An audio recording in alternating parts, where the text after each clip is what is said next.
by stand.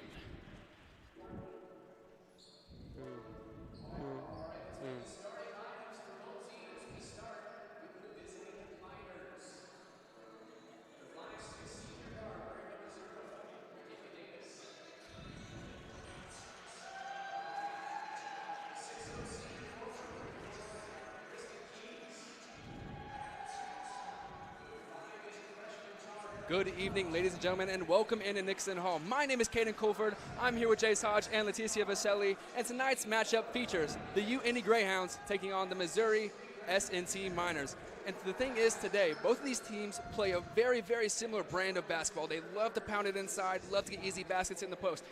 But both of these teams have a lot of size to them. You look at the roster, a lot of people over 6 foot. What do you guys think? Is there a change in the game plan for either team? I don't think so. I think the Greyhounds will try to get the ball into Sadie Hill as much as possible. You know, she had 4 points last game. Bit of an off night for her, but she should get the ball a little bit more often tonight. Yeah, she is a high scoring, and Missouri S&T does have an advantage in size, but I don't think it'll change UIndy's strategy. But they do have a disadvantage of field goal percentage from outside the arc, so they'll have to do better in rebounding and try to get as many points as possible. For sure. Thank you, guys. Now we head down to the sideline with Kylan Talley. Thanks, guys. What a great night it is to be in Nickerson Hall, right? I guarantee you that's what most of the UIndy women are saying right now. They've been about a straight month of just away games, and so it'll be nice to have the home court advantage, even if it's just having the playlist to themselves. And Missouri S&T is on the flip side of that schedule, where they've been at home for this whole time, and this is their first away game in their stretch of 3 games. So it'll be interesting to see the dynamic between the home advantage versus Missouri S&T, who's starting their first away game. Back to you guys. Thank you, Kylan. Now, heading to starting lineups first for the UIndy Greyhounds. No doubt you have number 1, Sadie Hill in there with Caroline Jakaitis, Liv Becker, Alani Williams-Harris, and rounding out the 5 is Jody Mullins.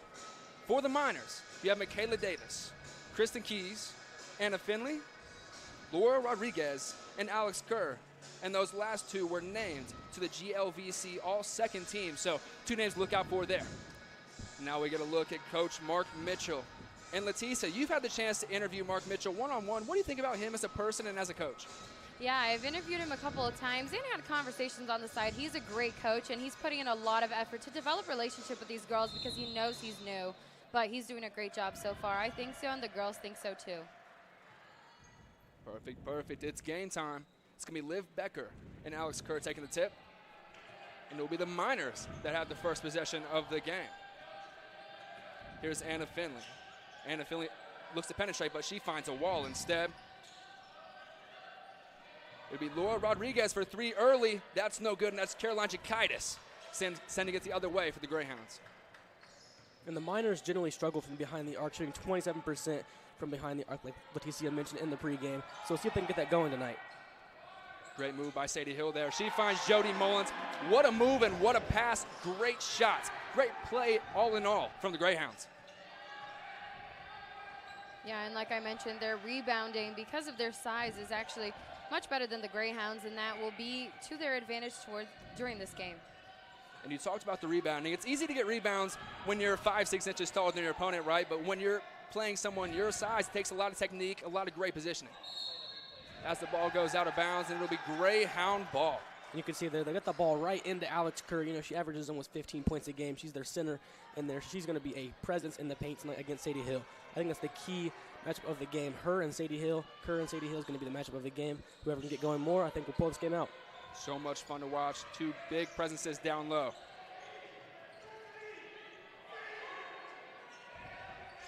And there's Jakaitis for 3, but that one's no good. It was Laura Rodriguez who tried to secure the rebound, but tips it out of bounds instead. Sticks with the Greyhounds.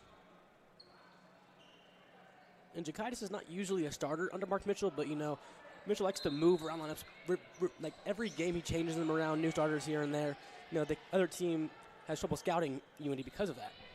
I think so. I mean, a different look every time. It's hard to know what to prepare for, right? But Coach Mark Mitchell, he says that he looks for matchups he likes, so you never know who's really going to have a breakout game. Now Sadie Hill taking her first shot of the game. That one's no good. Miners push it up. Laura Rodriguez lost the ball, and it's Jody Mullins who comes up with the steal. And she looks to push it. The pace is one thing that the Greyhounds love to push, but it backfires on them there, a block. They're my number 12, Anna Finley. And just as the Greyhounds got their rhythm back, a travel was called on Jody Mullins. We're going the Miners. Yeah, you can see Mullins took one extra step back there. She had the right idea. She just needed to get one extra dribble before she took that step. Yeah, and that would have been a great three-pointer for her career, too. Now it's the Miners working through the pressure of the Greyhounds. They find Anna Finley on the right wing. Finley kicks it out. For three, no good. Greyhounds try to secure the rebound, but it's tipped out of bounds by Idalise Ortiz. The Miners will take it out under the basket. And Ortiz had the rebound there. She just needed to corral it in, you know, put both hands up there, grab the ball. See what the Miners can do here. They find Kristen Keys, who gets it down to Kerr. Kerr goes up, left hand. Basket was good, but it is called off. A travel was called on Kerr. Great defense from the Greyhounds. And you saw the defense collapse there on her. I mean, she's 6'3". That's a big body down low for anybody to guard. So you saw 2 or 3 defenders sped her up, got her to travel. Great defensive possession. Here's Liv Becker. She feeds it to Ortiz. Ortiz goes middle, puts it up with the right hand, off back rim, almost in, but bounces out. Now it's Laura Rodriguez. She scans the floor, looks to penetrate middle, goes up left-handed on Idalise Ortiz and scores. Pretty bucket. That's a tough shot there. Ortiz was right up on her. She kind of just threw it right over and around her. Here's Liv Becker. She finds Shakaitis. Now Alani Williams-Harris resets.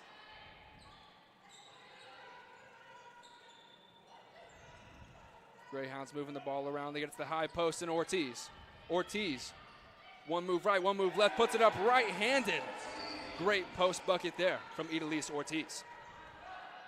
And we saw Ortiz come in early for Sadie Hill, so Mark Mitchell might like the matchup of Ortiz against her better than he likes Hill. That's Kristen Keys at the top of the key, and she flushes it. 3 for the Miners. Yeah, Jace, as you were saying, Ortiz is a really good player for this team, and I think Mar Mitchell uses her very well, especially because of her height, and she's a really good defensive player. Adding to that, she's really great on defense. She's really great on both sides of the floor. That's her for 3, as we call her name, but that one's no good. Rebound secured by Michaela Davis. Now they get the ball in the middle to Kristen Keys, puts up an elbow jumper, no good. Kerr almost had the rebound, but it will be secured by Jody Mullins as she pushes up the left side of the floor. Now in the hands of Alani Williams-Harris. She leads this team in minutes played and is a senior presence on this Greyhound team.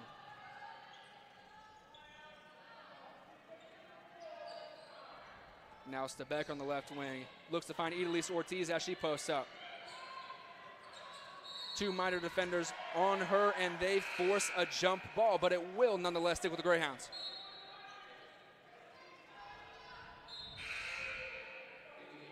And now Sadie Hill checks back in for her UINDY team. And her impact can't be understated. Even though she didn't have the greatest game last time out, you know that she's looking to improve on that today. Yeah, and I think not even speaking about basketball, she is such a great leader and such a great friend. I know Mark Mitchell speaks very highly of her. Yeah, and Sadie Hill still kind of dealing with that injury to her wrist, as you can see that tape there on her wrist. But she's played through it very well. She had that game at Ferris State where she put up 20 points, and they upset Ferris State at Ferris State. Had a rough game against Jury last time out, but I'm sure she's looking to capitalize today. Ball stolen by the Greyhounds will be Alani Williams-Harris on the fast break as she puts up the easy 2. Make that 6-5 in favor of the Greyhounds. And a nice pump fake there to get the defender to fly right past her to get the easy layup. And this pressure looks like it's getting to the Miners. Liv Becker leads the break. She finds Alani Williams-Harris, who puts it up with the right hand. And just like that, 4 quick points for Alani Williams-Harris. And once again, a 3rd consecutive turnover forced by the Greyhounds. This full court pressure is something else. And in the game at Drury last time out when they lost, the first half they brought pressure constantly, and it got right to Drury. Drury had almost 20 turnovers in the first half when they averaged 15 a game. So this pressure for UINDY has definitely come alive in this second half of the season so far. They get it down to Sadie Hill in the paint. She has 3 Miner defenders on her, but it does not matter. She goes up right-handed, puts it in. And that's just classic Sadie Hill, you know, putting her body right into the Missouri S&T player to get the bucket. Now the Miners have it on their side of the floor. It's Kristen Keys, puts up a jumper. Hey, that looked pretty nice. That's 2.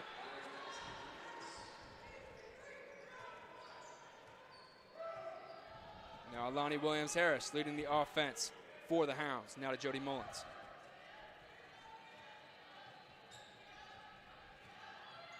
They're looking to get to Sadie Hill, but it's not there. They find Jakaitis on top of the key.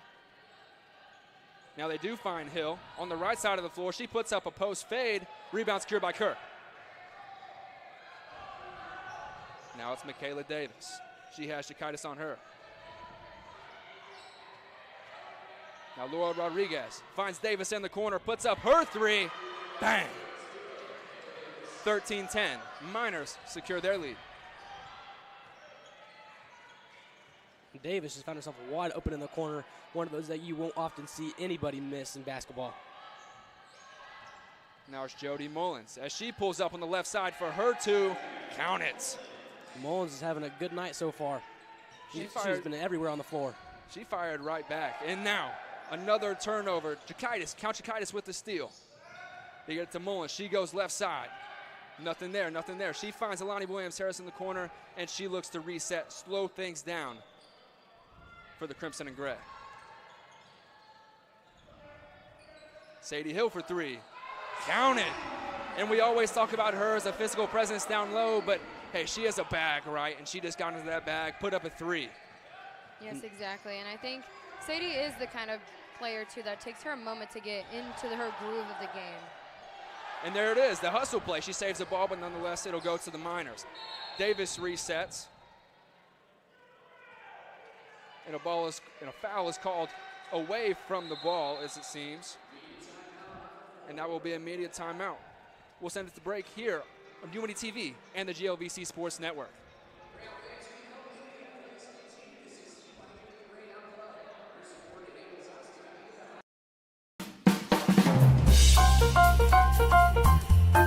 Hey, it's Giselle here on 88.7 WICR. 88.7 The Diamond, the only jazz and classical station in Indianapolis, completely led by the students of the University of Indianapolis. Listen to us on iHeartRadio, TuneIn app, FM radio, HD radios, or even on our website at wicronline.org, a different kind of public radio.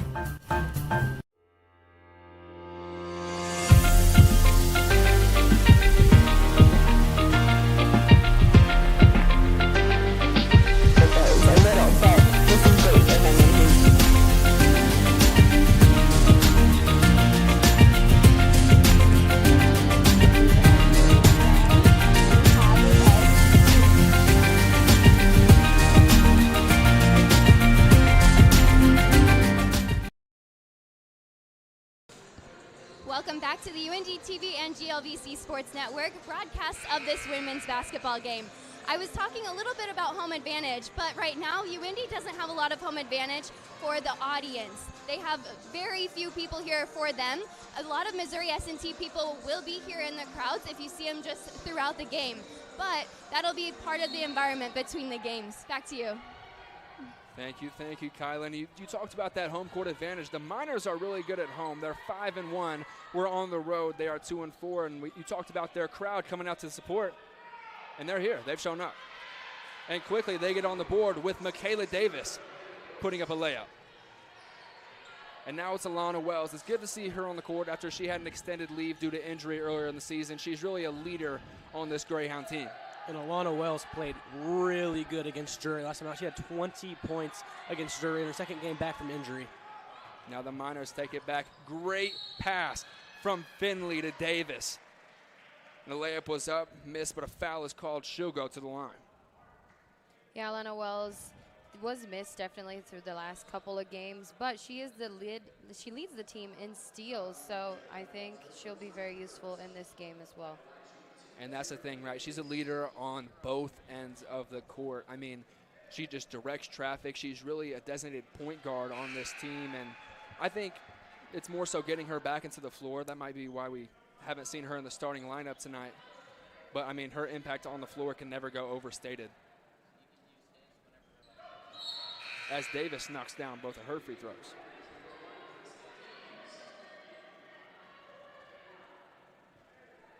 And free throws is something that really goes to the advantage of the Greyhounds. You know, they lead the GLVC in free throw percentage at almost 78%. So if it comes down to a game of free throws, I think UINDY has the advantage tonight. And there was a game earlier at Davenport this year where they had 41 points, half of their points on free throws. But you don't need free throws when your star player plays like that. That's Sadie Hill once again.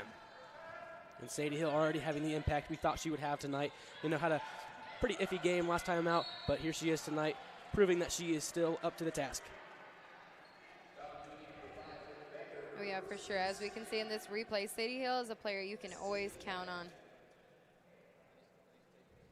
And it's easy to talk about her skills as a basketball player, but it takes a whole lot from a person to rally a team together, to be someone that the team looks up to, and that's exactly what she does.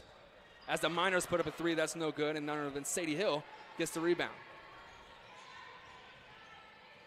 Now Alana Wells fakes left, goes right. What a move, puts it up right-handed. Wow. That was really smooth from Alana Wells. A little crossover to get by her defender. Used all of her speed to get right into the lane with the easy little layup. She made that look easy, but trust me, it was anything but. Great shot. They get it down to Kerr. This is their bread and butter as a team. She goes up right-handed and puts it in over two tall UINDY defenders in Lauren With and Sadie Hill. Tough bucket.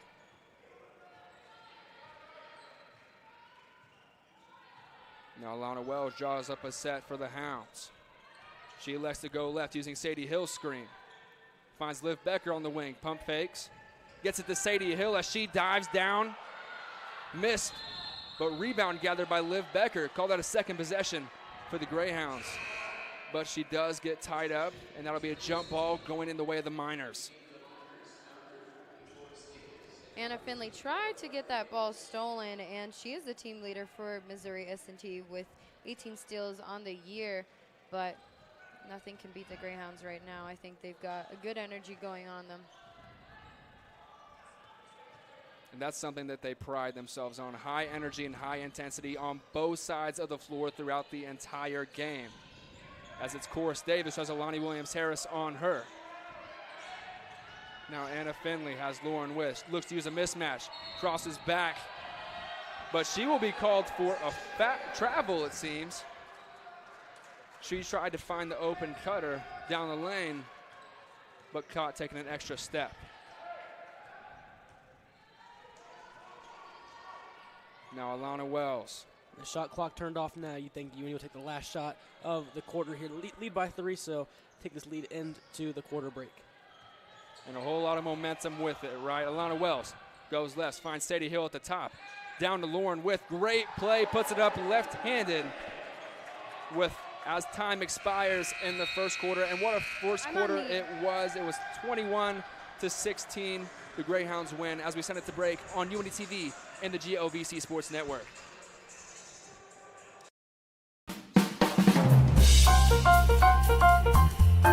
Hey, it's Giselle here on 88.7 WICR.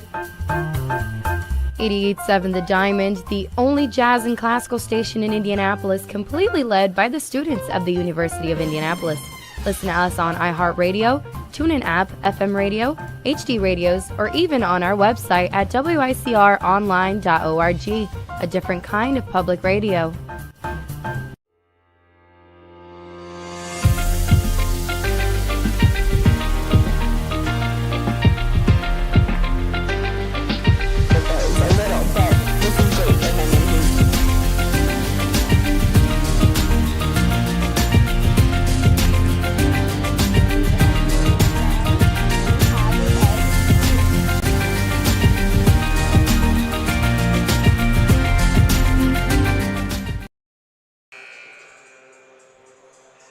And we're back at Nickerson Hall as the Greyhounds lead 21-16 on their home floor. And it's been a fun first quarter, right? It seems like they've been going back and forth. It's been a really high-paced game, a lot of steals, a lot of transition buckets. Yes, it has. Alani Williams-Harris has been making a comeback after her injury, and she definitely brought in the heat with her. Yeah, and Sadie Hill had a really good first quarter as well. 7 points, 2 assists, and a rebound to her name already. Now it's Alana Wells as she sets up the first offensive set of the first quarter for the Greyhounds. And there we saw Mark Mitchell. He's an animated guy. He gets really emotional on the basketball court, but that's really just a reflection of the passion that he has for the game. As Laura Rodriguez gathers her rebound and pushes up the floor for the Miners.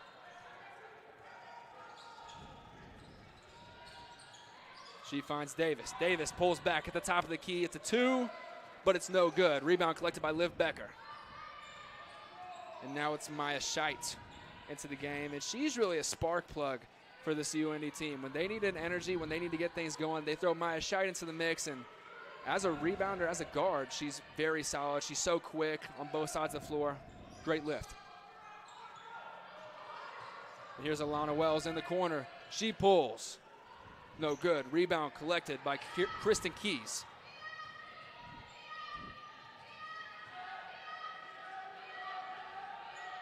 And if you hear that, that's Sadie Hill leading a cheer for this Greyhound crowd, and it looks like it has the Miners all riled up. That was Chorus Davis for 3, but she did not hit anything there. No, she had the shot there. She just bit offline there. I'm sure that D up chant on the sideline maybe got in their heads a little bit.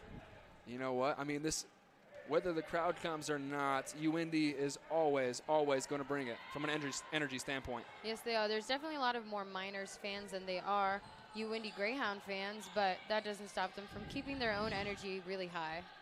But how about that? It's remarkable. This is a team from Missouri, right? I mean, they're filling up their entire section. Yes, they are. So they either drove all the way, or we have some Missouri S&T alumni here in Indianapolis.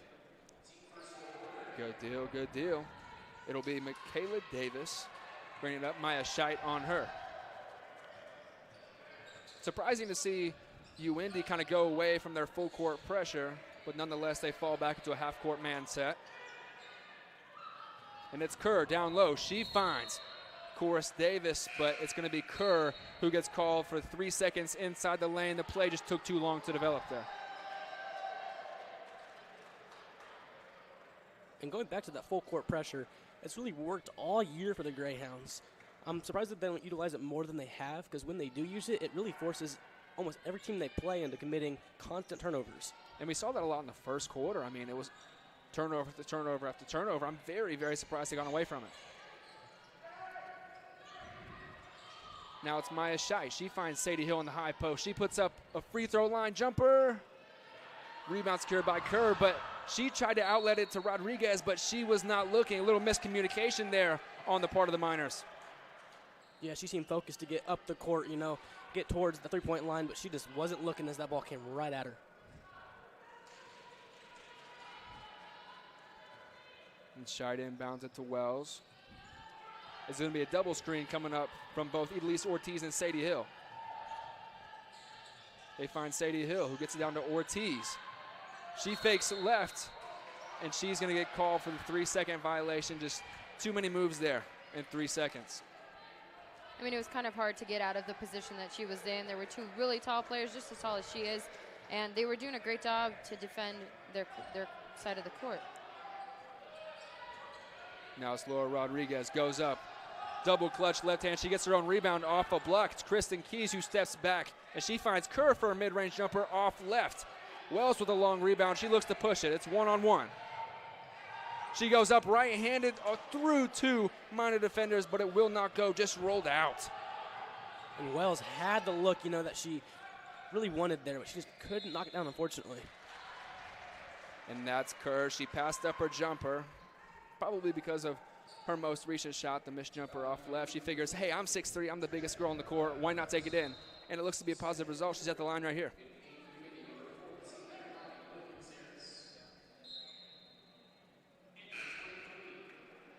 She's a 77% free throw shooter on the year, so pretty solid.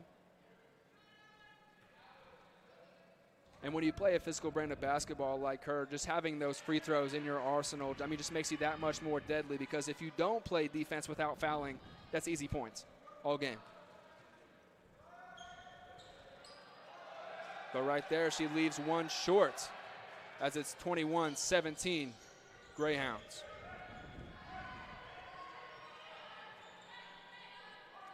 Lonnie Williams-Harris feeds it to Jody Mullins on the baseline.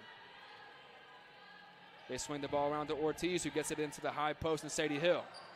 Kicks it back to Ortiz for a 20-foot jumper, and it's water. Yeah, wide open there in the mid-range. Those are shots that you practice time and time again when you're open. You know, as a player, you want to be knocking those down pretty constantly. And that's Kristen Keys. Talk about a shooter's roll. Off the rim, 1, 2, 3, off the backboard and falls in. And they're not really good at that, so that was pretty impressive for the Miners. Yeah, but Keys is their best shooter from behind the arc, 36% on the year. So she's used to knocking those down. And now we see the Miners in a zone set. It looks like a 2-1-2. And the Greyhounds are really good at finding the middle of that zone, but shots off there. Here it's Davis. Davis finds the corner. She picked up her dribble, though. Nowhere to go, but she finds Kristen Keys, who gets it down to Kerr over Idalise Ortiz with the left hand. And that's the kind of play they're trying to set up time and time again, getting Kerr there one-on-one in the paint with no other defenders around. Checked out. Instead of a 2-1-2, it looks like just a high 2-3 zone on the defensive side of the Miners as Sadie Hill goes left right into the heart of that zone. Into Alex Kerr, a bigger defender, puts it up left hand, it's good. Here's Davis, she goes left over Sadie Hill. Nothing but backboard. Greyhounds push it once again. Elani Williams-Harris for 3 in the corner, too strong. And while that ball looks like it went off Coris Davis, the referees are gonna say it went off Idalise Ortiz. Kaden, and we were talking about how this is a very fast-paced game today, and it really is. Sometimes it doesn't really work in favor of the Greyhounds. The girls end up missing a lot of their shots. They get in their heads a lot, but today it's working perfectly in their favor.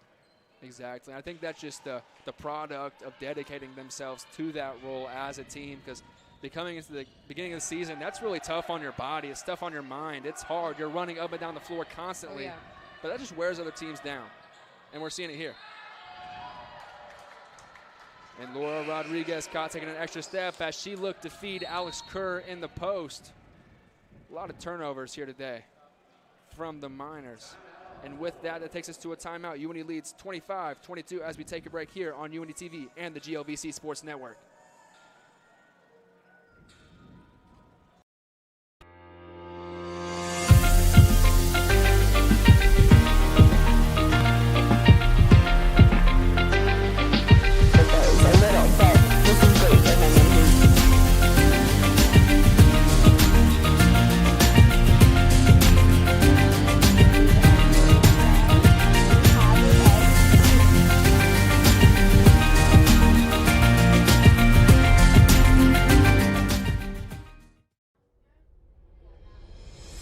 Award-winning news coverage.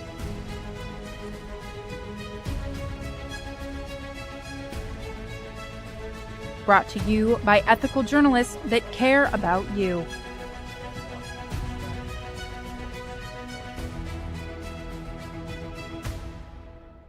We have you covered on crime, latest on sports, and the best in entertainment. This is UINDY TV. Welcome back to UINDY TV and the GLVC Sports Network. There's been a lot of frustration with the referees' calls right now, and both of the coaches are looking for ways around it to be able to have their players still play with the good communication. Back to you guys. And the referees, while they may be overlooked, they're a crucial part of our game, and they really impact the flow of the game in a bunch of ways. As Jakaitis goes up left-handed on the taller Kerr, and it's blocked. Send it back.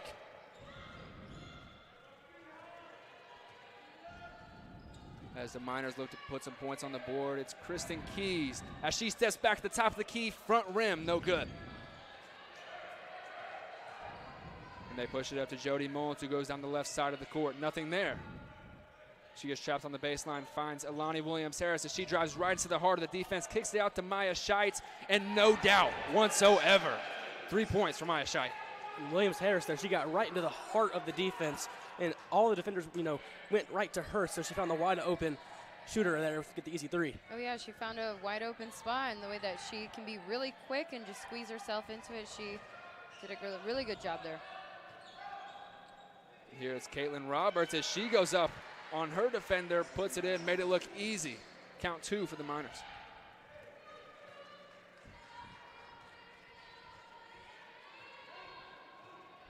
Now Lonnie Williams-Harris looking to coach Mark Mitchell for direction as she uses Lauren with screen. She pulls back, takes a three, high, no good. Alex Kerr with the rebound. And Williams-Harris does that move 2 or 3 times a game, and she usually knocks that down, a little step back, 3-point shot. She hit 2 of those at Drury over the weekend. And what a move and what a pass there by Kristen Keys. Draws both the defender off the pick and roll and finds the cutting Alex Kerr for an easy 2.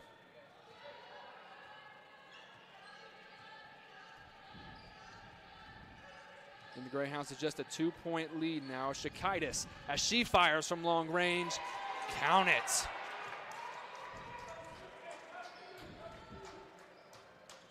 And she gets right back on defense. The full court pressure is back, and it's Anna Finley who finds Addison Kent for 3, no good. But rebound secured by number 22, Caitlin Roberts. The crowd is unhappy here at Nixon Hall as there was a loose ball foul looking to be called on the Greyhounds. I'm not too sure what the call was there. Couldn't really tell. Right there you can see that good find by Lonnie Williams-Harris to find Maya Scheit with that open 3. And that was a beautiful play by Williams-Harris, getting into that spot and got all the defenders attracted around her, found the open shooter. They get into Caitlin Roberts. She takes Lauren Witt to the middle of the floor. Looking to go to her left hand. She puts it up with 2 of them. It's no good, but a rebound tapped out of bounds by Laura Rodriguez. Looks a little frustrated with herself after not gathering that one in.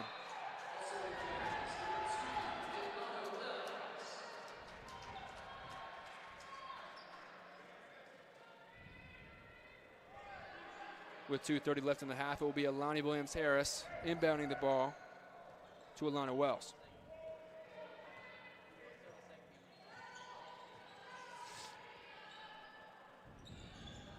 The Greyhounds love that high-low post action with both of their bigs, and it works like a charm right there. Sadie Hill to Lauren With, count it, and 1.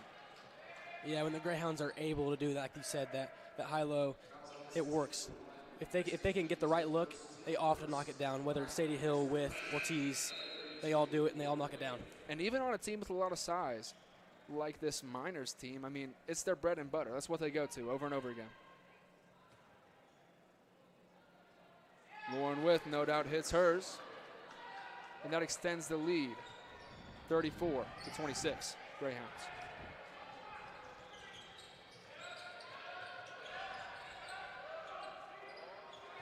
Look at Davis with a tightrope move to stay inbounds. She finds Addison Kent, who puts up her 3 off the front of the rim.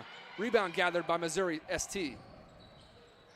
Second chance, no good, but a third chance, no doubt, will fall. Third time's a charm, right? Right, count that bucket to Addison Kent. And that's been one of the main problems for the Greyhounds this year, rebounding. They're often getting out-rebounded, and when they do, they don't usually win.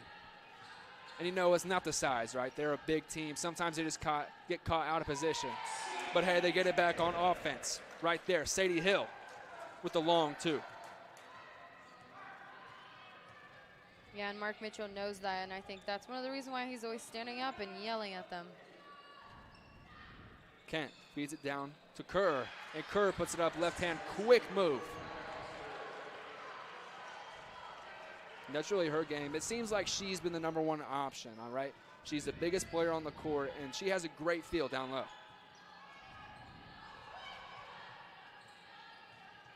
It'll be well. She finds Alani Williams-Harris, who brings it up to the top of the key. And Alana Wells fires her 3 with no hesitation at all, and count it. And UINDY is knocking down those shots today. They're really on it today with behind the arc or even the mid-range shots. And sometimes shots fall and sometimes they don't. And when they do, you just have to say thanks to whatever, right? But look, right there, it's Laura Rodriguez firing back. She's tough. 5'7", but plays like she's 6'3" through 2 UINDY defenders. Yeah, UINDY shooting at a solid 51.5% today from the field. That's a fairly good mark. I mean, anytime that you're more likely to make a shot than you are to miss, that's a really, really good shooting split. Another lost shot here once again to end the half, unless the ball gets stolen away right here. But Alana Wells takes it out of the pile. She looks like she was going to fire, but she offers up to Jody Mullins, and that's no good to close out the half. Your halftime score will be 39-32 as we send it down to the sideline with Kyla and Tally. Hello. Thank you so much for throwing it down. We're going to talk a little bit about some things they have talked about in the media timeout that both of the coaches are going to talk in their halftime huddle. So, both UIndy's coach and both for Missouri S&T, they're going to be talking about communication on the court, because there's been a lot of miscommunication with missed passes. And then another thing that UIndy's coach, Mark Mitchell, he's been talking about how they need to stop playing on one level. They need to start playing with highs and lows, and you can see a little bit of that with their recent three-pointers. And then that leaves Missouri S&T leaving for a little bit more blocking. Back to you guys.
Across divisions, sports, championships, and schools for nearly 500,000 student athletes. College sports create lifelong opportunity, and that starts with education.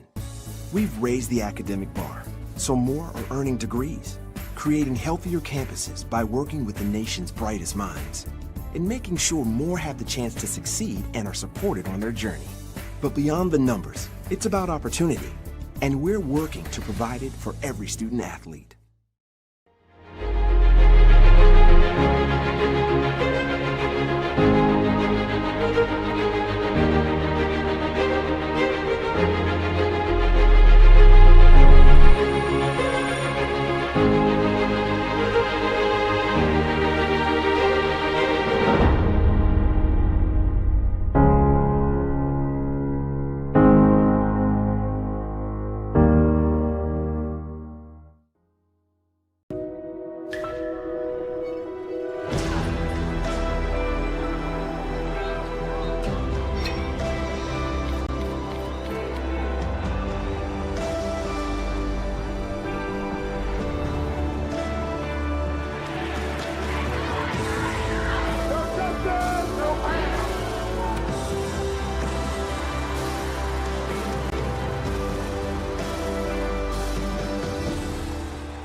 To them, the whole world looks like an opportunity, one to be seized, built upon, and made better for their sport and the people around it. To student athletes, every opportunity is a chance to change what could be and show the world what opportunity can do.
32, Kyle Hornsby.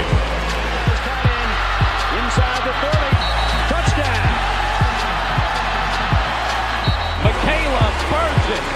An incredible finish by Hall. The NCAA and its member schools offer nearly 500,000 college athletes a path to go pro in something other than sports. Learn more at ncaa.org.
I am an NCAA student athlete. And I pledge to be a champion of unity on my team, on my campus, and in my community. I pledge to embrace differences and strive for inclusion and collaboration. I pledge to stand against racism, hate, and discrimination. I pledge to strive for love, care, and forgiveness. I pledge to stand against silence, deceit, and obscurity. I pledge to strive for dialogue, truth, and understanding.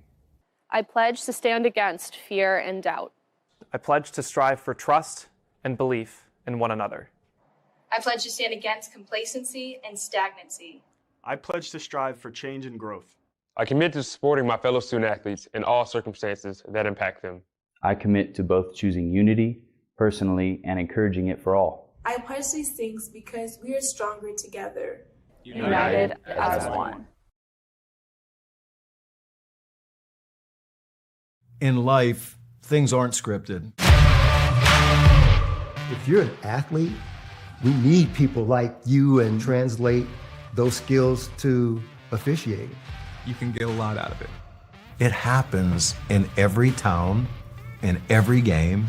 We never have a perfect game, but the rewards always outweigh the negativities.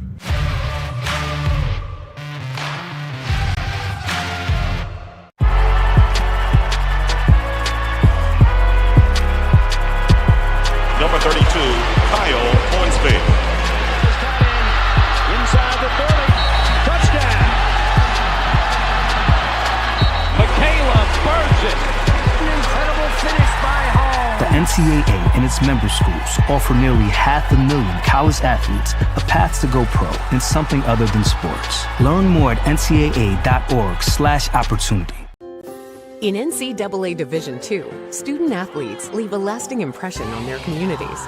That's because Division II student athletes want to make a difference and truly be part of their surrounding communities. Through community engagement, thousands of student athletes from various backgrounds interact with community members who view them as role models. This interaction leaves a positive and perhaps even life-changing impression on all those involved. In Division II, we rise to the opportunity and make community engagement ours.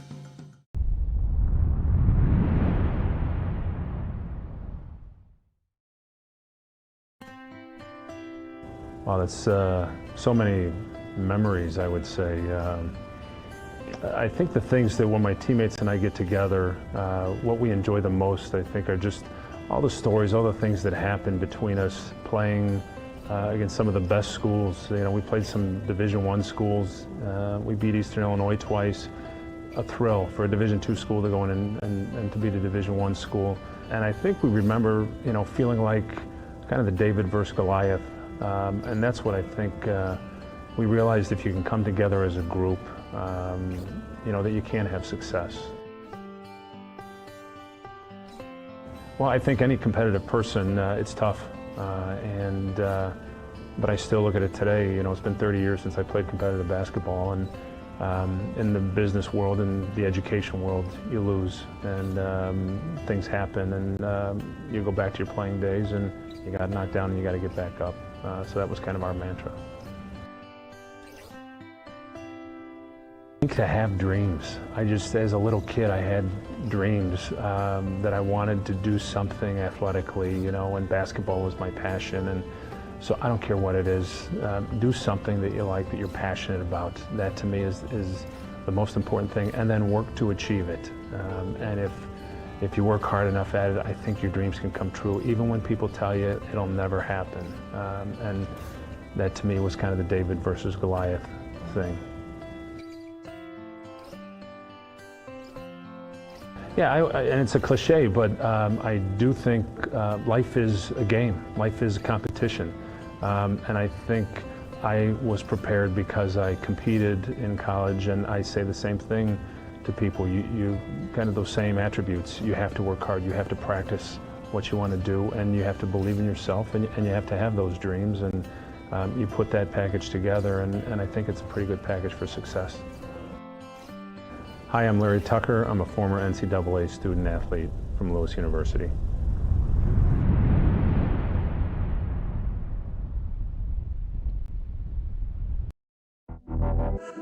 Champions know how to seize opportunities. When they see moments of greatness unfold right before their eyes, they push as hard as they possibly can, and then they push harder. Because the heart of a champion never settles, never quits, and never stops giving its all. We are champions. We are Division II. We go big, we give it everything we've got, and we win.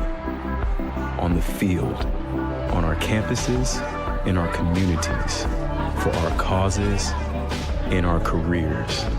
We rise to become champions in everything we do. We are Division II, and there are no limits here. We make our time count. We set our own path. We become champions on our terms. It's time to up your game, because we're here to play and learn. But most importantly, we're here to discover ourselves, our vision, our heart, our drive, to achieve every goal we aim for, because we want to be champions at the highest level, life. At Division II, the opportunities are here. Are you ready?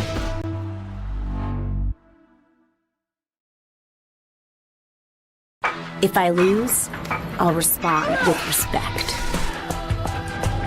If I win, I'll back it up with humility. If I fail, I'll rise up with honor. Welcome back to the second half of UINDY TV coverage. I am with Grady the Greyhound, UINDY's mascot. He is here to welcome back the Greyhounds to their first home game in about a month, like I had mentioned earlier. So not only is he here, but along with a pretty good crowd to help welcome the UINDY Greyhounds here. And that'll help bring up the energy for UINDY to keep on looking for those three-pointers and looking for all of that communication as they continue throughout the second half. Back to you guys. Well, there's no doubt that Grady's having a blast, right? UINDY is enjoying currently a 7-point lead, and they're looking to expand on that. How could they do that in this upcoming half? So I think what we saw a lot in the first half, they got the ball, they started up at the three-point arc, and they got it down low into whether it be Sadie Hill or like Elise Ortiz. They got the ball down low and into the paint, one-on-one with a Missouri S&T defender. So I think they need to continue to get the ball down to Sadie Hill and their bigs to get those easy points. Coming into this game, we knew that Missouri S&T's strong points were rebounding, not just because of their size, but because of their team strategy. And UINDY's rebounding game isn't as good, and I think they need to improve a little bit on that. I know Mark Mitchell probably mentioned that in the locker room, as he always does, and post-game interviews. And so but this game has been really good and very fast-paced. I think we can expect a really nice second half. Well, we know Mark Mitchell is indeed proud of his team, but he's never satisfied, right? There's always more points to put up. There's always something to get better at. He always talks about turnovers. For this game, they have 5 turnovers on the day, which isn't terrible to this point, but still a number you'd look to cut down a little bit. Yeah, they averaged 17 on the year, so definitely 5 is a fairly good mark considering, you know, what's happened the rest of the season. And they forced S&T into 10 turnovers, so they're winning the turnover battle 10-5. Oh yeah, and talking about players that were really good in the first half, we'd love to see Alani Williams-Harris coming back from her injury. Sadie Hill, as always, a player we can count on. Ortiz has been really good through 2 in the first half, so I'm expecting a lot of action from them in the second half. That's the thing from this Greyhound team. You never know who's going to show up because everybody shows up every single night ready to play. Yeah, it really is a true team. You know, this team is, they put in a team effort every single night. Here it's Finley. She's double teamed. They get it to Kerr down low with Becker on her. She puts it up right hand, gets her own rebound, and puts it in for 2 quick points. And that's got to be their game plan second half for the Miners. Get the ball into their 6'3" center, Alex Kerr. And it's not often on a roster you have someone designated as a center. You'll see him as a forward or as a forward/guard, but a designated center, she knows her role, sticks to it. As Sadie Hill knocks down the mid-range jumper. And she's been knocking those down all night long. She's already proved today from behind the arc, mid-range, or in the paint, she can do it all. She has now 13 on the night, also with 4 assists and 2 rebounds to her name. Here the Greyhounds are trapping the ball, but it does nothing. As they work through the trap, they find Kristen Keys for an easy layup. Yeah, and Keys found herself wide open there. There was no one really around her. The Greyhounds just lost track of her. And that's the thing, when you bring double teams to the ball, that leaves somebody open. So when you do move the ball as an offense and you find that open woman, it really exposes the defense. And then an offensive foul is called on Liv Becker. The referee thought that she threw an elbow around her defender, and that will send the ball in the way of Missouri S&T.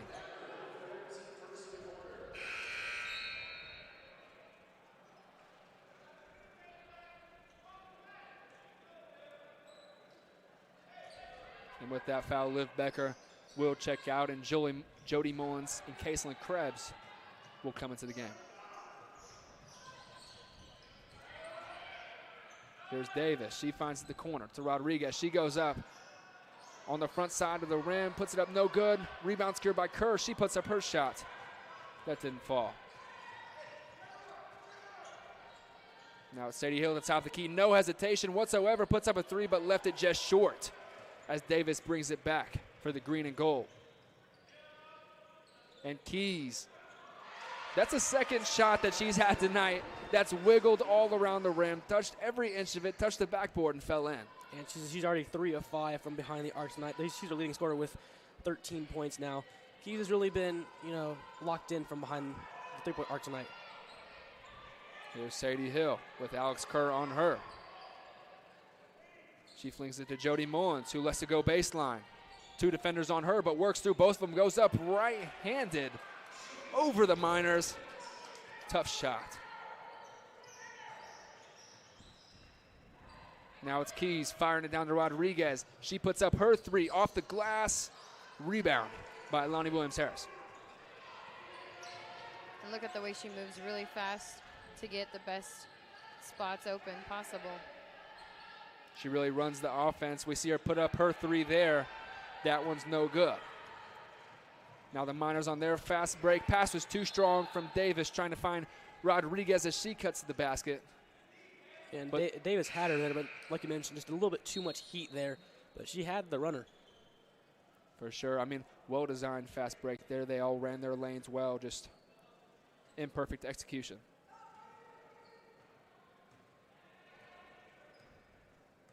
With 7 to go in the third. UINDY's enjoying a 4-point lead, looking to add. Mark Mitchell's directing traffic with Alani Williams-Harris running the point. She finds Jody Mullins, who goes baseline, puts it up right-handed with the floater. That's no good, but a foul is called. She'll go to the free throw line.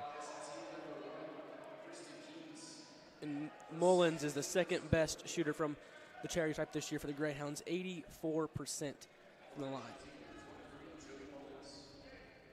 And you mentioned it earlier, Jace.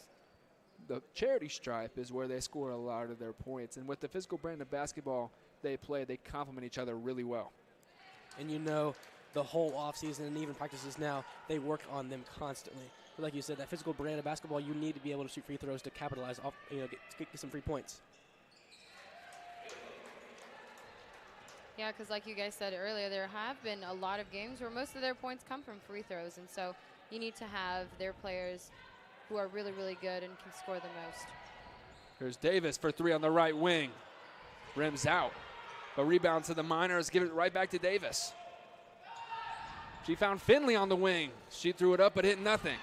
But once again, the Miners get their own rebound as Keys puts up her shot. And is that 4, 5 offensive rebounds now for the Green? Four. And that's been a problem. Like I mentioned earlier, rebounding has been one of the issues for the Greyhounds. Giving the other team a second chance, even now third chance points definitely isn't what you want to give them. Now it's Finley as she drives in, and finally a defensive rebound secured by Sadie Hill. And you got to think Mark Mitchell's not happy with that as he calls a timeout, and we send it to break. UIndy leads 45-39 on UIndy TV and the GLVC Sports Network. You got Tennessee, Georgia. Georgia, easily, man. Come on, Tennessee's 8.5-point dogs. Easiest spread of all time. How? Because they're good, and Georgia's played nobody.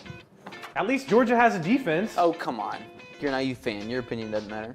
My opinion doesn't matter. The only thing you know as a Purdue fan is how to lose to a 15 seed in the March Madness tournament. We're bowl eligible, my guy.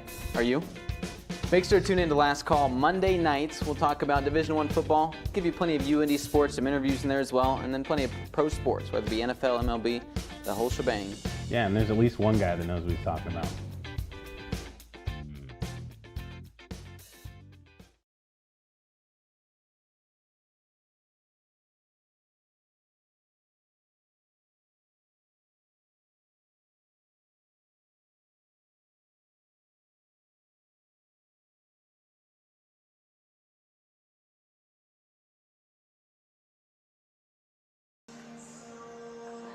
Welcome back. Just a quick thing before we get started. You can see UIndy's morale just kind of diminish as they started with the subbing, started with this miscommunication. So I will say communication is key, leading through the last half. Back to you guys. So UIndy leads by 6 with about 6 left to go in the third quarter. Jason Leticia, what do you think's going well for each team tonight? So for the Greyhounds, I think their bench scoring has been one of the reasons they're up by 6 right now. They have 17 points off the bench compared to S&T's 4. And that is always a big advantage to have, when you're bench, when you have that depth that can come in the game and, score points fairly easily. I mean, for the Miners, obviously the rebounding, they're really strong at that. And Alex Kerr, I can't stop but look at her and be amazed because she's the designated center and she's been blocking and she's been scoring and she's just been a great player overall. Thank you, guys. We get started in the action again as Sadie Hill gets called for travel as she tried to find a cutter on the baseline. Now it's Davis. She finds Keys. Right wing, she puts it up, rims out. Rebound by Jody Mullen, and she pushes it up. She has Sadie Hill. Pump fakes, goes left, finds width. Crazy bounce pass. Wide open, easy two. And that's what the presence of Sadie Hill will do to a team. She, that little pump fake, she hit one of those earlier, so they got the defender to jump. And then the two defenders came from inside the paint, because they want to make sure she can't go into the paint to get the layup. And she found a width wide open. Here's Davis. She goes up left-handed off the board, no good. And that's Lauren With. She brings it down, and the fast break leads to Jody Mullins. An easy layup for her, and quickly a timeout called by Coach Kira Carter of the Miners, and it is easy to tell she is not very happy with her team as they're down by 10 as we go into break on UIndy TV and the GLVC Sports Network.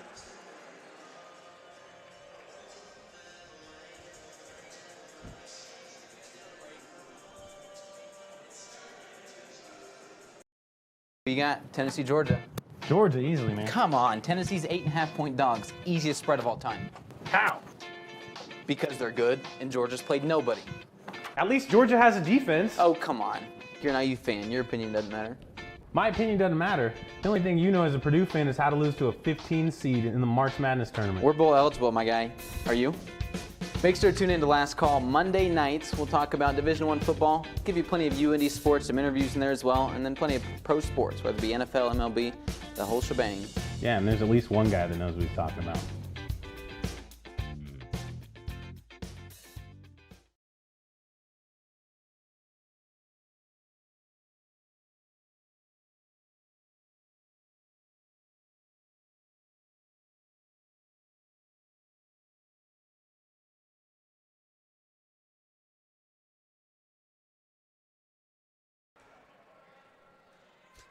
Welcome back into Nixon Hall.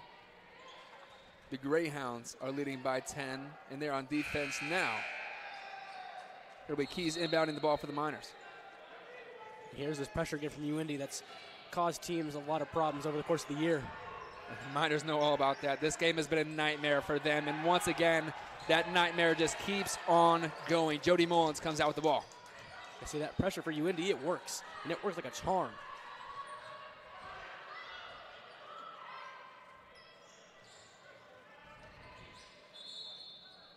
That was Patricia Chikamba from Carmel, Indiana, right there.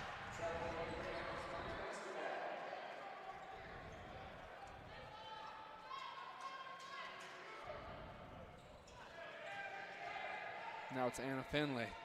She gets to the keys, trying to break this press, and just barely they do. It's Finley. She goes up on With, but With sends it back.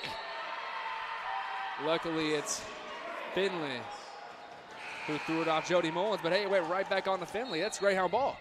Yeah, she tried to throw off of Mullins there, but it went off of Mullins and back onto her as she was going out of bounds. Please tell me you guys saw Kristen Keys move just right here. I thought it was pretty impressive right midcourt when she threw the ball on top of the other player.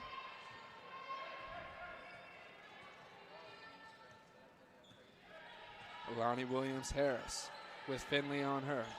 Now it's Jody Mullins in the corner. There it is, that high post action to Sadie Hill.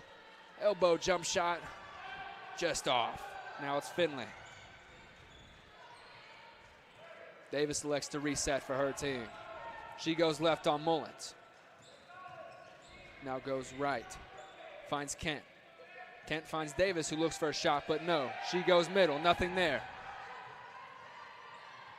Finley resets with Williams-Harris on her. Goes left, uses Kerr's screen. Finds Davis for three, and that was no good. Solid defensive possession all around there from the Greyhounds. Yeah, S&T just couldn't find a way around him. You know, they couldn't get the ball in the paint. They just had to stay outside the arc, and they had nothing going there. Moving the ball around the top of the key, and they find Jody Mullins on the left wing, and we know that she's someone who can get hot fast. That's a scary sight. 47% on the year from three-point range, and right here you can see she immediately knew that she was going to pull up. You know, she got that ball immediately, nailed the shot. And there's no hesitation in her game. She's always looking for her shot. I mean, there was a game earlier this year where she was near perfect, and her only missed shot was a wide-open layup. Mm-hmm. Yeah, Mullins has 11 points and 4 rebounds to her name. She's having another good night for herself.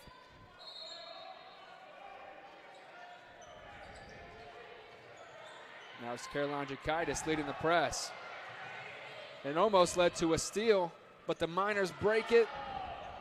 They find Kent in the corner, who puts up her three and laces it. Yeah, they finally broke down that press, and there were a few open players across the court for them. Wells is working on Davis. They slow things down with a 10-point lead, about 2.5 left in the third. Caroline Jakaitis looking for her shot, and she laces it right back. 2 quick three-pointers in succession by these teams. Now it's Chorus Davis. She looked to find Caitlin Roberts, but it was no good. Now it's Kent driving baseline, puts up a 10-foot jumper. That one falls out. And after a scramble for the ball, it'll be Jody Mullins taking it up for the Greyhounds. Yeah, UIndy is shooting fantastic tonight. 54% from the field tonight so far for the Greyhounds, including 6-15 from three-point range. Now it's Wells going into the zone. She finds Jody Mullins. We know that she loves to take her shot, but it's off right. Now it's Finley. She gets into the middle, finds her shot off the backboard, just too short. And after a scramble for the ball, Chorus Davis comes up with it, has Jakaitis on her. She goes left, puts it up with the right hand, and effectively it was an off the backboard pass to Caitlin Roberts, who puts up her layup, draws the foul, and one. And once again, rebounding trouble for the Greyhounds. That was the third possession right there for S&T that they scored off of, and got the and one along with that.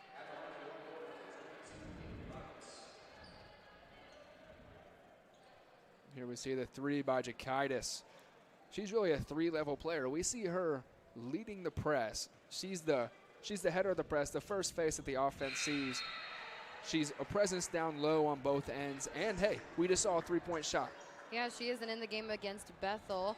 She posted her career high of 13 points in this game. She's currently leading with 6 points, but all her points have been very meaningful.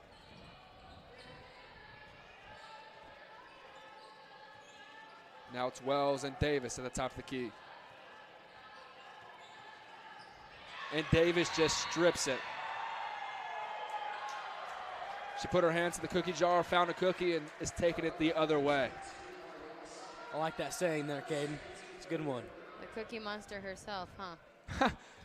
Oh, gosh. It's going to be Lily Machado taking it out for the Miners.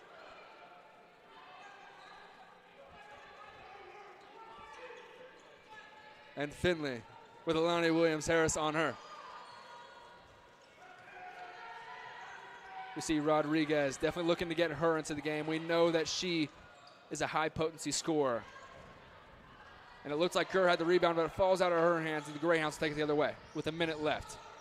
And I feel like this is what is happening a lot. During this game and other games, it's not really the UINDY Greyhounds getting and earning their rebounds. It just kind of falls into their hands.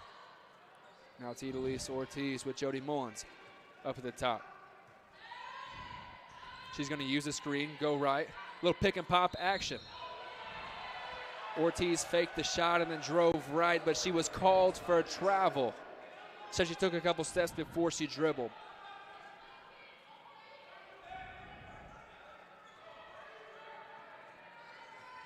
Guys, if you're the Miners, how do you get back into this game? I think that they just need to rely better on their best scoring players. And Keys and Kerr, they have been in and out of the game, and they just need to get the ball in the basket. Keys is the leading scorer for the Miners tonight with 13 right now. It's kind of shocking that Laura Rodriguez only has 4, being the attacker that she is on the offensive end. The Miners are just actually known for not doing as well in away games as they are in home games. They've won the last UINDY matchup, but throughout their history, they've lost more than they have won. And Jody Mullins went up on 3 Miner defenders, but it wasn't there. Now it's Davis with 4 on the clock. As she falls and loses the ball, that'll be a turnover. And the Greyhounds might have a shot here to get the last bucket of the quarter. You're looking at the stats, though. Alex Kerr from Missouri S&T, she has a double-double tonight, 11 points, 10 rebounds. She almost averages a double-double on the year, so it's not really any surprise there. And with 1 second left, she throws it up.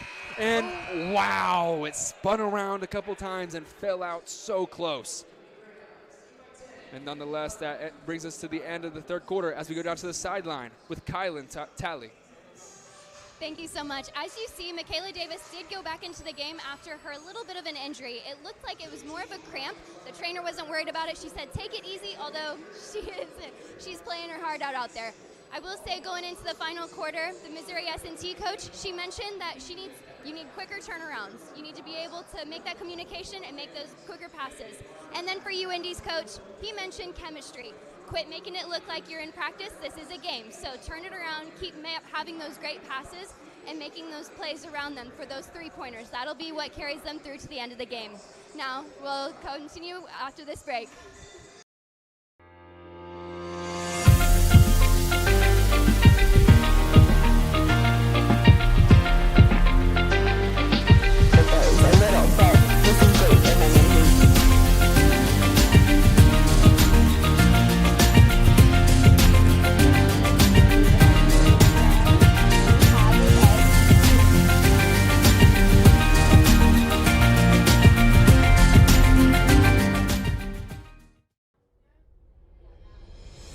Award-winning news coverage.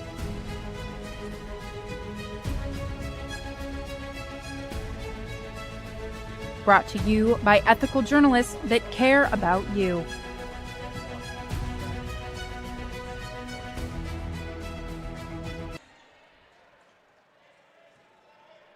We're back here at Nickerson Hall with 1 quarter left to play as the Greyhounds set up their first offensive set of the quarter. Down to Lauren With. She takes Kerr. On the right side of the basket, went up to the left hand, but Kerr sends it back. Now it's Davis. She tried to find Kerr down low, but Alana Wells, great job getting a hand up there. Yeah, Wells saw that. She was trying to go inside there. Just a quick jump, put her hands up with that block. And Finley looked to find Kerr down low, and she did. But a smart play and a kick ball from UINDY defender. It's Kerr going up on With. She made her hesitation to the right, put it up with the left. Fancy.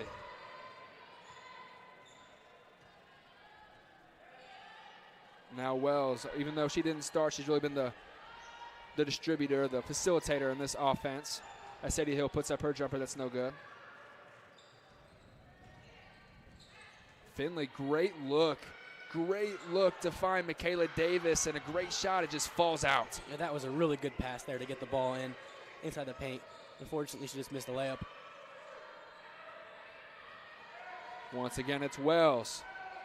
On Davis, she lost the ball. Davis is all over her. And quickly, Coach Mark Mitchell elects to call a timeout to keep possession with 8:43 left in the fourth. And with that, that'll take us to break on UINDY TV and the GLVC Sports Network.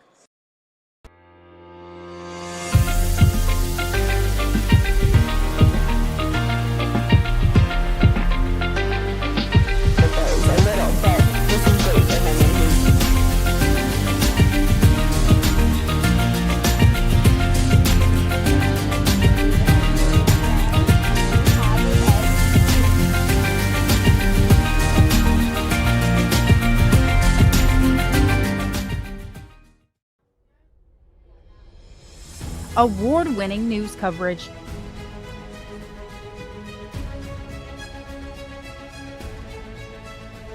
Brought to you by ethical journalists that care about you.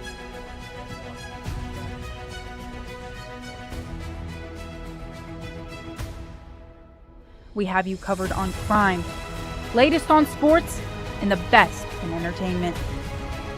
This is UINDY TV News.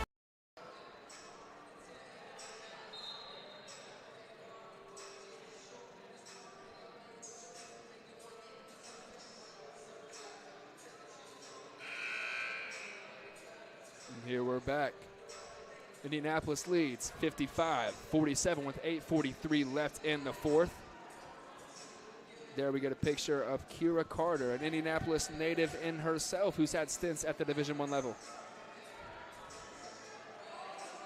With her experience with Division I, I'm pretty sure she's obviously trying to get some of that strategy applied into Missouri S&T, and it's not working necessarily in their favor tonight. And just like that, Liv Becker scores her first bucket of the game on a 15-foot mid-range jump shot. And you can tell that was an inbounds play. They work on time and time again. They got the ball immediately to Liv Becker, who was wide open for a mid-range jumper. Here it's Finley. She gets to her spot, puts it up, but hits only backboard as Wells takes the other way. Hesitates for a second, goes up right-handed on her defender. Too strong as Davis takes it. Finds the other Davis in chorus. Now it's with Finley as she'll slow it down.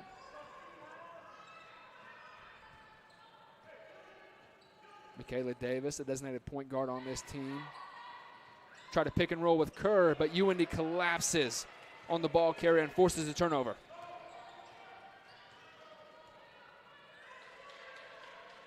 Here's Liv Becker. Puts up her three on the left wing and no good, which is actually a rare miss from her. Keys finds her spot at the free throw line, and you can tell that's where she wanted to be. It just rimmed out. But the Miners do get lucky with the second possession, as no Greyhounds can come up with possession of the ball. Yeah, they had two players fighting for the same, same prize there. Just neither of them could really handle it due to their presence of both being there in the same spot.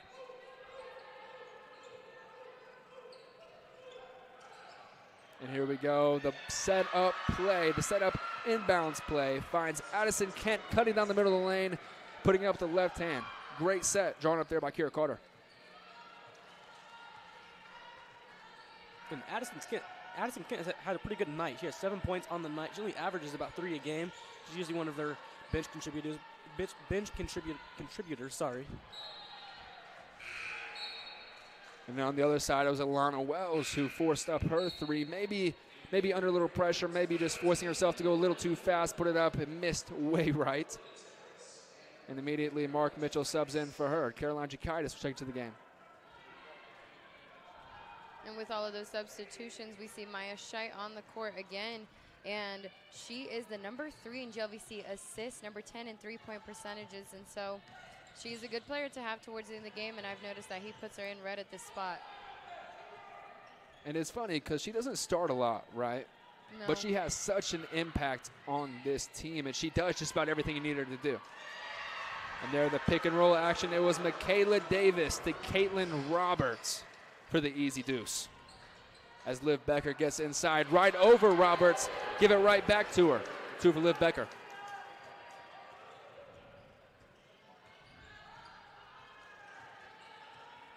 Now it's Davis. She finds Keys. Keys looks down to find her girl in Caitlin Roberts, and she gets fouled on the entry pass.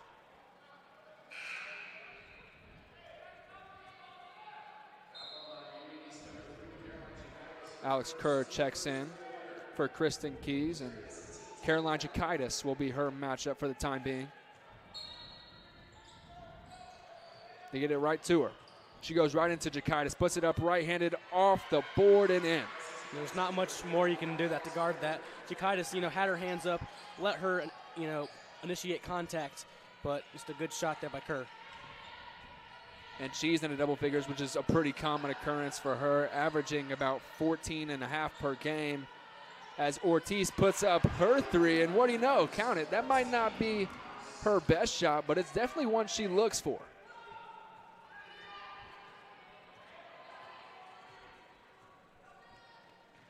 Michaela Davis. They find Kerr. They're going right back to Kerr over and over again, right over Jakaitis. And I'm sure S&T would love if Kerr could take over this game, lead the comeback for the Miners. I mean, she's doing a great job right now getting it started.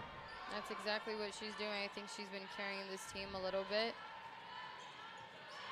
As Liv Becker tried to jam herself into the heart of the defense, she got caught up, and a turnover nonetheless. Now it's Kent for 3, and just like that, the Miners might have caught fire.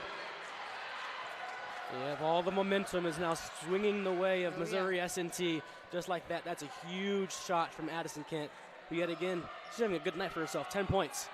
But there's Ortiz looking to make the same shot she did just a couple minutes ago as Davis leads the break. And just as the lead points for the Greyhounds keep getting bigger, S&T is making them smaller. And great job by Davis there. She had 3 windy defenders on her, but she stayed patient and she didn't force anything. She ran the break, kept her eyes up, and found none other than Alex Kerr. And they are within 2 as we go to break here in the 4th on UINDY TV and the GLVC Sports Network.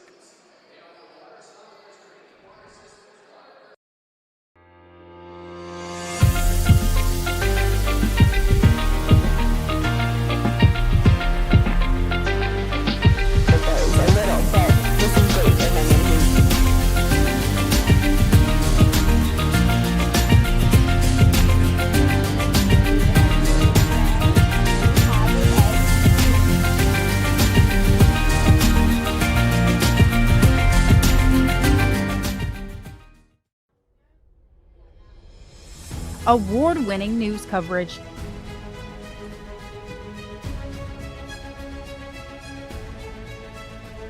Brought to you by ethical journalists that care about you.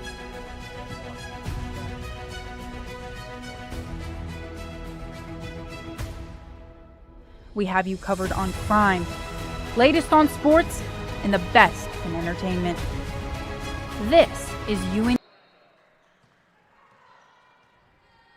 And it seemed like coming into this 4th quarter, UINDY had a stable grasp on the game, but the Miners have brought it back to within 2, 62-60.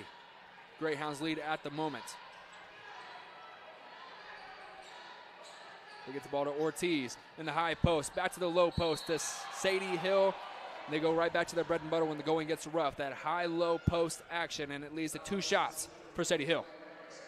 This is Sadie Hill's first and second free throw of the game. She usually goes to the line a lot more often than that. And the other, about a week ago at Ferris State, she had about 15 free throws in that game.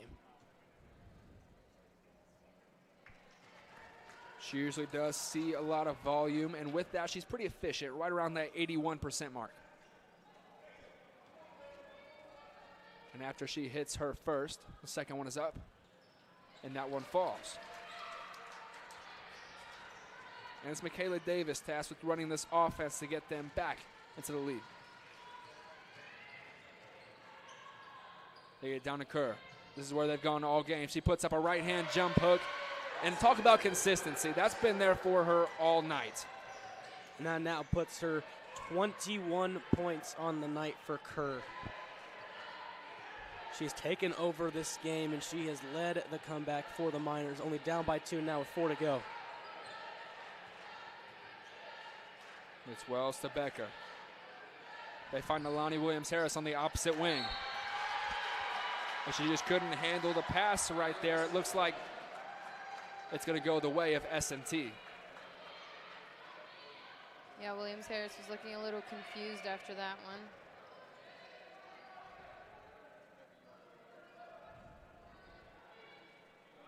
Caitlin Roberts inbounds to Davis. A pretty tall team in both Roberts and Kerr in for S&T.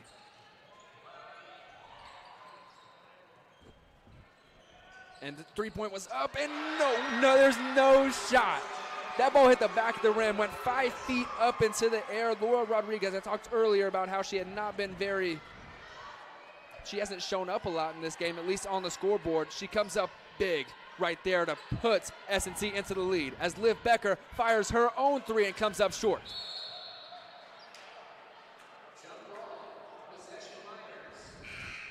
And 64 to 65. The end of these last 3 minutes are going to be feisty, guys. I'm seeing a lot of energy from both teams, especially from the crowd at Missouri S&T. I mean, being down like they were all game and bringing it back when it matters like this, it's not easy, but they've done it. They brought it all the way back and secured a 1-point lead. Now it's Keys with Becker on her. They get it to Kerr. Kerr puts up her jump shot in and out, but a rebound, a second chance for the Miners. They get it to Rodriguez as she puts up her jumper, and there's a reason she was all GLVC second team, right? She's like that. Yeah, she is a fantastic player. Second leading scorer this year for the Miners. Her and Kerr have taken over this game, as they so often do. And just like that, they lead by 3 with just under 3 minutes left to go. Zalani Williams-Harris puts up her three, and that one will not fall for the Greyhounds. Yeah, because with the Greyhounds, their points are pretty spread out throughout the players. They've all been kind of helping each other with the teamwork, but for Missouri S&T, it's clearly Kerr and Keys carrying the team right now. And how about that? It was Keys to Kerr, and Keys just threw it where only Kerr could get it, and it really was a pretty pass. Perfect right off the backboard, easy 2 points. Missouri S&T has shown up here in the clutch time. 2 minutes, can they hang on? And as they're down by 5, the Greyhounds look to Sadie Hill to put them back into this ball game. And she does get the ball, looks to go to the hoop, gets fouled. They're going to say it was on the floor.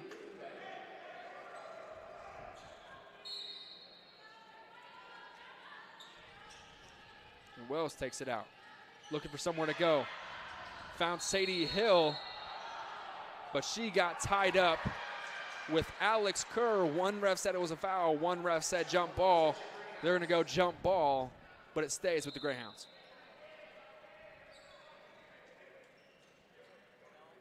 And UINDY needs to get something, a good shot here, you know. Take that score back to a one-possession game. I mean, just get something going their way. We talked earlier how they were hot early in this game, but they've gotten cold when it mattered most. As Keys gets the rebound off the missed shot from Jody Mullins. I mean, Kaden, we also have to consider these girls have been running for a really long time now, 10 minutes and then 10 minutes again, nonstop. It gets pretty tiring, so I'm sure they're pretty worn out at this point. Yeah, and S&T outscoring the Greyhounds 24-9 in the fourth quarter. Definitely not what you want to see if you're a Greyhound fan. Davis found Roberts, but they get it to Rodriguez. And it looks like she was stripped, but a call we found nonetheless on Alana Wells.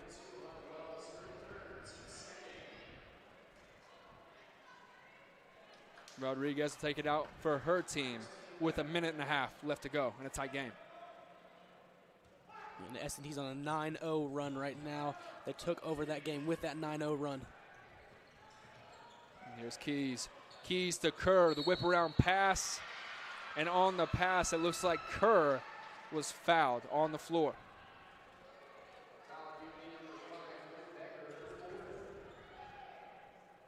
So as Davis takes this out, you got to think if S&T converts here, this would be a knife in the heart. This would be, ooh. Shot was up by Rodriguez, no good, but Kerr comes up with the rebound after a scramble for the ball. And after a wrestling match, it'll be Coach Kira Carter calling a timeout here. And with 1:18 left to go, the Greyhounds are behind by 5, 69-64 as we go to break on UINDY TV and the GLVC Sports Network.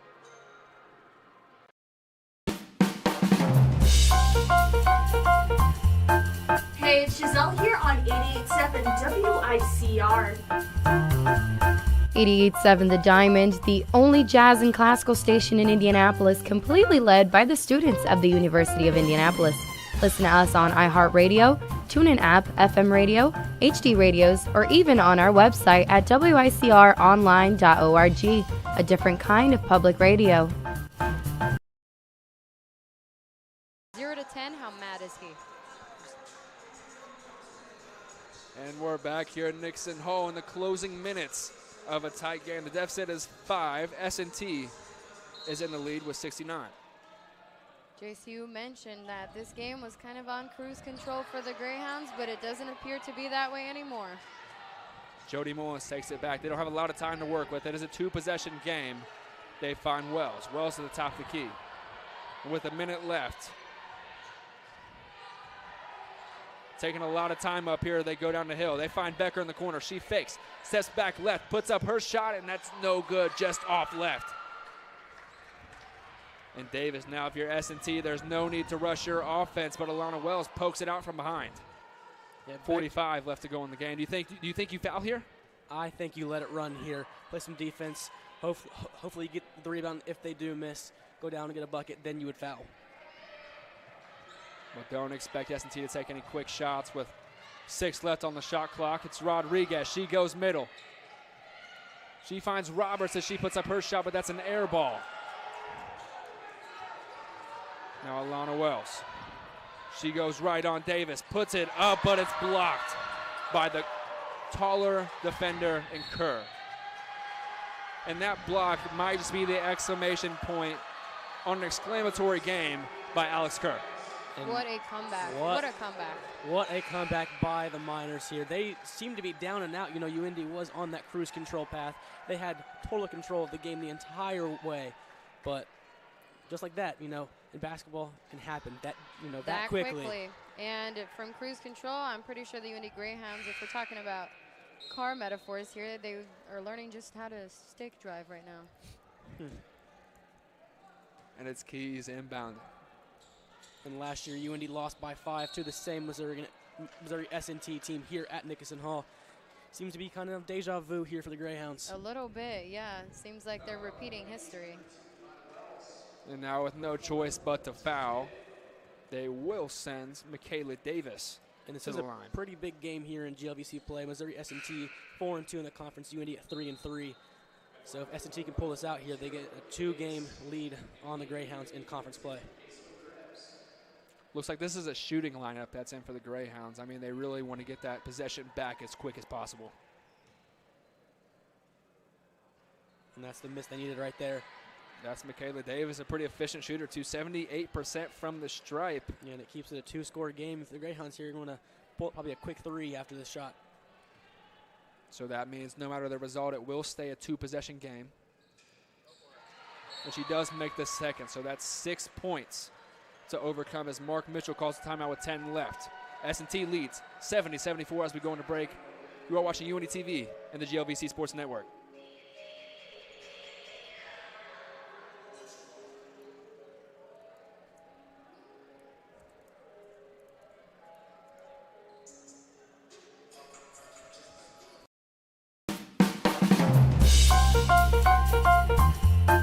Hey, it's it's Giselle here on 88.7 WICR. 88.7 The Diamond, the only jazz and classical station in Indianapolis, completely led by the students of the University of Indianapolis. Listen to us on iHeartRadio, TuneIn app, FM radio, HD radios, or even on our website at wicronline.org, a different kind of public radio.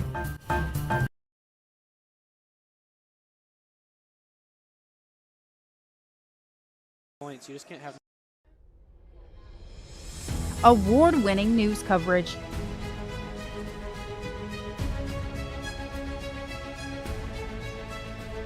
Brought to you by ethical journalists that care about you.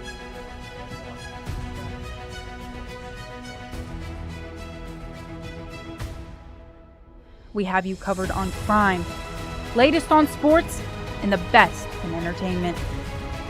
This is UINDY TV. There you see the UINDY men's basketball team having a very successful season. 12-2, they'll play right after this. You can watch them right here on UINDY TV on the GLVC Sports Network.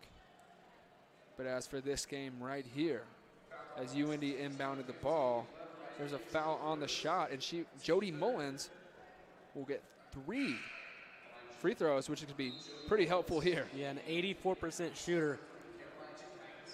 If she knocks these down, it makes it again a little bit interesting here. And we talked about free throws. They are such a crucial part of any basketball game. If you look at the end of almost any basketball game, you will see the impact that free throws had, especially in these close games. Oh, yeah, for sure. And I think UINDY relies on them a lot as well.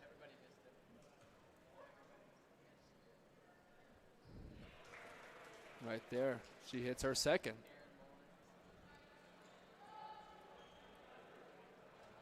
With 9 seconds left to go, free throws are also great because they don't take any time off the clock.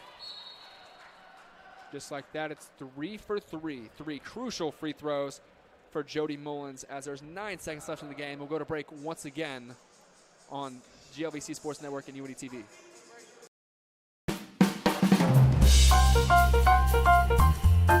Hey, it's Giselle here on 88.7 WICR. 88.7 The Diamond, the only jazz and classical station in Indianapolis, completely led by the students of the University of Indianapolis. Listen to us on iHeartRadio, TuneIn app, FM radio, HD radios, or even on our website at wicronline.org, a different kind of public radio. So we're back. The Greyhounds trail by 3 with 9 seconds left to go. What's the game plan here, Jace? They're going to try to trap first and then foul. You can see right there they had 2 players go towards Davis, that was, to try to trap her, force her to turn the ball over. But if you can't get the trap, then you have to immediately foul, which they did. Immediately. And they do a pretty solid job. They leave 7.5 left on the clock to work with. And it looks like it's going to take some missed free throws by the Miners to get the Greyhounds back into this. And they gave it to one of their best shooters on the team, which obviously they were trying to do there. You know, give it to your best shooter. Let her, close the game out for you. Kayla Davis, however, she did miss one crucial in her last trip to the line, but not here. That extends the gap to 4 and makes it a 2-possession game. She makes this one. Again, it'll be that 5 gap. And it is. There it is with 5 seconds left in the game. You have to think it's quick right here. That's Alana Wells pulling up from the logo, and that's no good. And deja vu. 5-point loss to the Miners once again here at Nickerson Hall. The Miners will move to 9-6 on the year and 5-2 in GLVC play. And that brings us to the end of the game, and what a game it was. Like you said earlier, Jace, it seems like the Greyhounds had this on cruise control for almost the entire game, but when it mattered most, the Miners came back. They got it all together, rallied as a team, got everybody involved, and brought it all the way back to win the game. Yeah, and a big game for the Miners to win in GLVC play. Now a 2-game advantage over the Greyhounds, and they're 5-2 in the conference. They're right in the mix, to the top of the conference now. And second win in 2 years for the Miners against the Greyhounds. And after a tough loss, we go to Kylan Talley, who has Coach Mark Mitchell with her. Thanks, guys. I'm here down on the court with UINDY coach Mark Mitchell. What are some of the biggest takeaways that you're going to be using going into your game against Maryville here on Monday? Well, we got another game Saturday against UMSL. So we got to rebound the ball better, take care of the ball better, and make better decisions on the offensive side of the ball. Number 45 on Missouri S&T's team, 45, Alex Kerr. She was the top point leader for the game. What are you going to be telling your girls going into the next few days to help defend against that? I mean, well, that she's a really good player. So, I mean, we did the best we could. We tried doubling her a couple times. We tried forcing her to her weekend. She's just a really good player, and she made plays for her team. It was still a really good game, but do you have anything else that you would like to add into it going into your next game? No, I just say, I mean, we fought hard. We just didn't finish the game. Thank you so much, Coach. Back to you guys. Thank you, Kylan. And I think that head coach Mark Mitchell said it best. Alex Kerr is just a really good player. Yeah. Can't believe it at that. It was a hard-fought match throughout the entire game. But nonetheless, Missouri will improve to 9-6 as the Greyhounds fall to 7-8. Thank you once again. My name is Caden Colford. I'm here with Caden Colford. Or, my bad, I'm here with Jace Hodge and the TCF Vaselli. Thank you guys for your great performance tonight. Have a great evening, everybody.